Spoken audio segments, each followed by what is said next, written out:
మిత్రులారా, శోధనలు అనేటువంటివి అందరికీ వస్తాయి, అందరూ శోధింపబడతారు. అయితే వీటిని ఎలా ఎదుర్కోవాలి?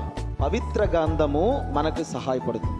బైబిల్ తీసి చదవగలిగితే, వాక్యం ఆలకించగలిగితే, టీవీలో కానీ సెల్ ఫోన్లో కానీ వాక్యం ఆలకించు. లేకపోతే అంతగా అవ్వకపోతే నీతులు చేసేటువంటివి మోర్టిఫికేషన్ అంటారు, మనం చేయలేములేండి. ఏంటనుకున్నారు? వాళ్ళకి వాళ్ళు కష్టాన్ని కలిగించుకునేవారు అనమాట, వాళ్ళకి వాళ్ళు గాయపరుచుకునేవారు. కొంతమంది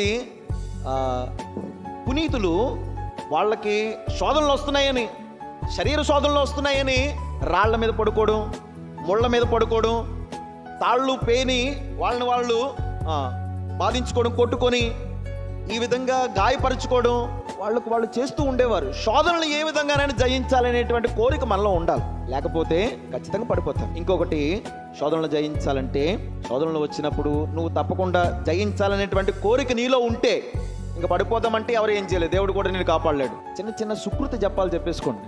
ఏంటి సుకృతి జపాలు? యేసువా వందనం, యేసువా స్తోత్రం, ప్రైజ్ ది లార్డ్. శోధనలో పడిపోకుండా ఒక మార్గం, ఎడారి అనుభవం ఉండాలి. డెజర్ట్ ఎక్స్పీరియన్స్ అంటారు, ఎడారి అనుభవం. మనకెందుకు ఎడారి అనుభవం ఉండాలి? ఎడారిలో ఏమైనా దొరుకుతుందా? టీవీలు ఉంటాయా? కరెంట్ ఉంటుందా? కంటికి ఏదైనా ఇంపుగా కనిపిస్తుందా? శరీర కోరికలు ఏమైనా వస్తుంటాయా? వస్తాయి. పడిపోతామా? ఎడారి అనుభవం, ఎడారి అనుభవం. ఎడారిలోకి వెళ్ళిపోమనలేదు, మన చుట్టూనే ఎడారి అనుకోవాలి.